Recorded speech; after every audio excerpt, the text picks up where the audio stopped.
Hi dear friends, എല്ലാവർക്കും വീണ്ടും ഒരിക്കൽ കൂടി ചക്കപ്പുഴുക്കിൻ്റെ പുതിയൊരു എപ്പിസോഡിലേക്ക് സ്വാഗതം.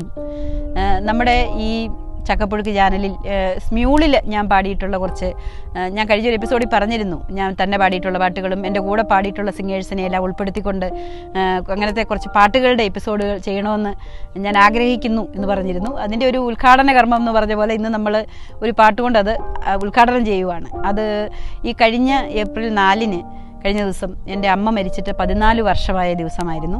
അപ്പോൾ അമ്മയുടെ എല്ലാ ഓർമ്മദിനത്തിലും ഞാൻ അമ്മയ്ക്ക് വേണ്ടി ഒരു പാട്ട് സ്മ്യൂളിൽ ഡെഡിക്കേഷനായിട്ട് പാടാറുണ്ട്. അമ്മയ്ക്ക് കുറേ പാട്ടുകൾ അറിയായിരുന്നു, കുറേ പാട്ടുകൾ ഇഷ്ടമായിരുന്നു, ഒരു നല്ല പാട്ടുകാരിയായിരുന്നു. അപ്പം അമ്മയ്ക്ക് ഇഷ്ടമുള്ള ഈ വർഷം പാടിയ പാട്ട് ഞാൻ നിങ്ങളുമായിട്ട് ഷെയർ ചെയ്യുവാണ്.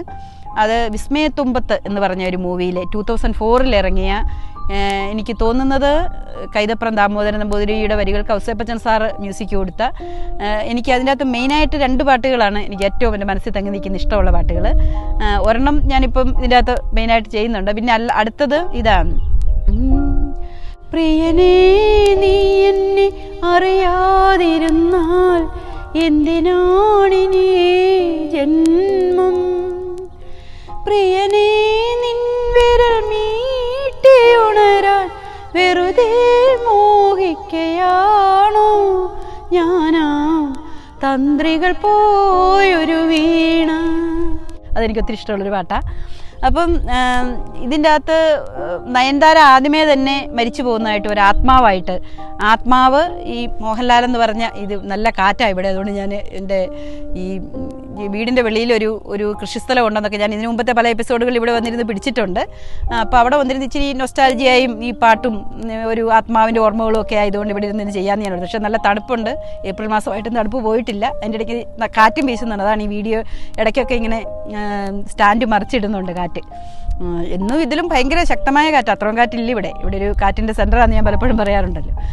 അപ്പോൾ അങ്ങനെ മോഹൻലാൽ ഈ ഒരു കൊലപാതകമാണ്, നയൻതാരയെ ആരോ കൊല്ലുന്നതായിട്ട്, ഒരു മെഡിസിൻ സ്റ്റുഡൻ്റ് ആയിരുന്നു. അങ്ങനെ നയൻതാര മരിച്ചു പോകുന്നു, മിസ്സിങ് ആകുന്നു. അപ്പോൾ ആ കേസ് അന്വേഷിക്കാൻ ചെല്ലുന്ന ഓഫീസറായിട്ടാണ് മോഹൻലാൽ. അപ്പോൾ മോഹൻലാലിനെ ഈ നയൻതാരയുടെ ആത്മാവ്, മോഹൻലാലും കൂടെയുള്ള ആത്മാവിനെ സ്നേഹിക്കുന്ന അങ്ങനത്തെ ഒരു പ്രണയം, അതാണ്. അപ്പം ഇത് ശരിക്കും പറഞ്ഞാൽ എൻ്റെ അമ്മയുടെ ആത്മാവും ഞാനും തമ്മിലുള്ള, ആത്മാവുകൾ തമ്മിലുള്ള ഒരു കണക്ഷൻ.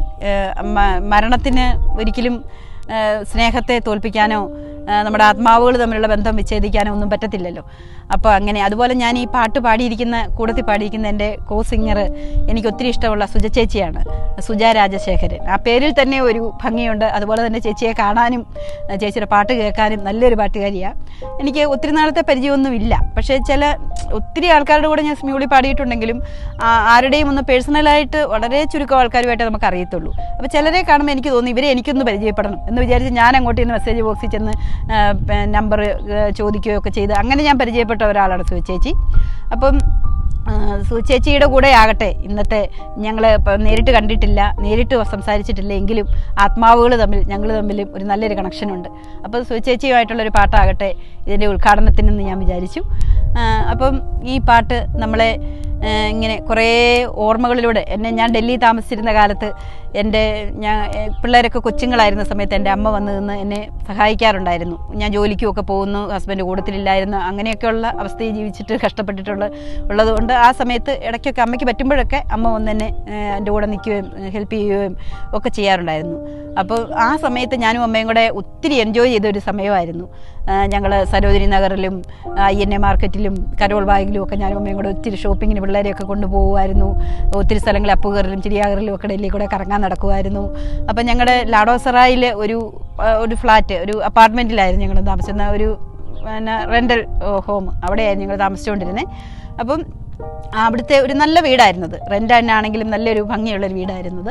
ആ ഒരു വീട്ടുകാരാണ് അതിന് മുകളിലത്തെ നിലയിൽ ഞങ്ങൾ താമസിച്ചത്. അപ്പം ഞാനും അമ്മയും കൂടെ ഇങ്ങനെ ഇതിൽ കൂടെ ഇങ്ങനെ മുറികളിൽ കൂടെയും ആ മുകളിലത്തെ ഫ്ലോറിൽ കൂടെയൊക്കെ ഇങ്ങനെ ഈ പാട്ട് പാടിക്കും. അമ്മ പറയും, ഈ പാട്ട് കേട്ടോടി, നല്ല രസമല്ലേടി ഈ പാട്ട് കേൾക്കാൻ, പുതിയ പാട്ടുകൾ, അമ്മയ്ക്ക് കൂടുതൽ പഴയ പാട്ടുകളാണ് ഇഷ്ടം.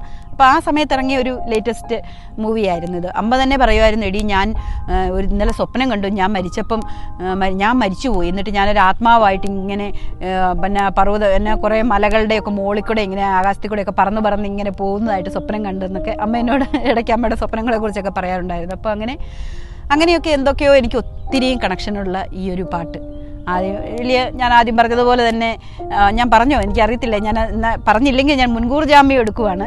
ഇത് നിങ്ങൾ ഫ്ലവേഴ്സ് ടോപ്പ് സിംഗറോ ഐഡിയ സ്റ്റാർ സിംഗറോ ഒന്നും പോലെ അതിലത്തെ പാട്ടുകാരെ പോലെ ഒന്നും ഞങ്ങളെ കമ്പയർ ചെയ്ത് നോക്കരുതേ. ഇതൊരു സ്മ്യൂളെന്ന് പറഞ്ഞാൽ ഞങ്ങളൊരു അവശ കലാകാര അസോസിയേഷൻ എന്ന് പറഞ്ഞ പോലെ സംഗീത ആസ്വാദകരായ കുറേ ആൾക്കാർ ഞങ്ങൾക്ക് ഇഷ്ടമുള്ള രീതിയിൽ ആ മ്യൂസിക് ഡയറക്ഷനൊക്കെ ഞങ്ങളുടേതായ രീതിയിൽ മാറ്റിയൊക്കെ ആയിരിക്കും ഞങ്ങൾ പാടുന്നത്.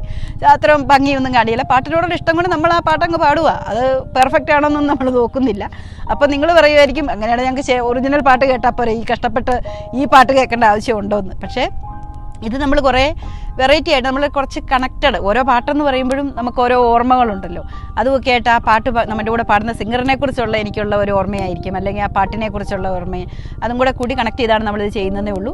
അപ്പം നിങ്ങളിത് കേട്ട് നോക്കൂ, അതിലെ കുറവുകളൊക്കെ ക്ഷമിക്കൂ. അപ്പം നമ്മൾ അടുത്ത എപ്പിസോഡിലും വീണ്ടും ഇതുപോലെയൊക്കെ എല്ലാ സിംഗേഴ്സിനെയും ഉൾപ്പെടുത്തി ചെയ്യണമെന്നാണ് എൻ്റെ ആഗ്രഹം. പിന്നെ ആരെങ്കിലും ഒക്കെ വിട്ടുപോയാൽ നിങ്ങൾ ആരും അതിൻ്റെ അകത്ത് പിണക്കമൊന്നും വിചാരിക്കരുത്. പിന്നെ ആർക്കെങ്കിലും ഇതിൻ്റെ അകത്ത് ഇടണമെന്ന് താല്പര്യമുള്ളവരുണ്ടെങ്കിൽ മെസ്സേജിൽ എവിടെയെങ്കിലും വന്ന് പറഞ്ഞു കഴിഞ്ഞാൽ ഞാൻ അത് ചെയ്യുന്നതായിരിക്കും കേട്ടോ. പിന്നെ ചില ആൾക്കാർക്കൊന്നും അവരുടെ വീഡിയോ ഒന്നും ഇങ്ങനെ യൂട്യൂബിൽ വരുന്നതൊന്നും അവർക്ക് ഇഷ്ടമല്ല. അങ്ങനെയുള്ളവരുടെ നമുക്ക് ഇടുന്നില്ല. അല്ലാത്തവരുടെ ഇങ്ങോട്ട് ചോദിക്കുന്നവരുടെ ഇതിനോട് താല്പര്യമുള്ളവരുടെ മാത്രം നമ്മൾ ചെയ്യുന്നതായിരിക്കും. അപ്പോൾ ഇവിടെ മുകളിൽ എന്തോ ഒരു എയ്റോപ്ലെയിൻ, ഇവിടെ അടുത്തായിട്ട് ഒരു എയർപോർട്ടുണ്ട്, അങ്ങോട്ട് പോകുന്നതാണെന്ന് തോന്നുന്നു. തന്നെ അതിൻ്റെ ശബ്ദം വരുന്നുണ്ട്. അപ്പോൾ ഓക്കെ, അപ്പോൾ കേട്ടു നോക്കൂ. കൊഞ്ചി കൊഞ്ചി വിളിക്കുന്ന കാറ്റിനെ മറക്കാൻ പൂവാം കുരുന്നിലയ്ക്കാകുമോ? തൊട്ടു തൊട്ടു കരയുന്ന കരയെ പിരിയാൻ കടലിന്റെ കരളിനാകുമോ? നിന്നിലെന്നും നിറയും എന്നെ ഇനി മറക്കാൻ നിന്റെ കനവുകൾക്കാകുമോ?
പാഴ്മരുഭൂമിയാകും.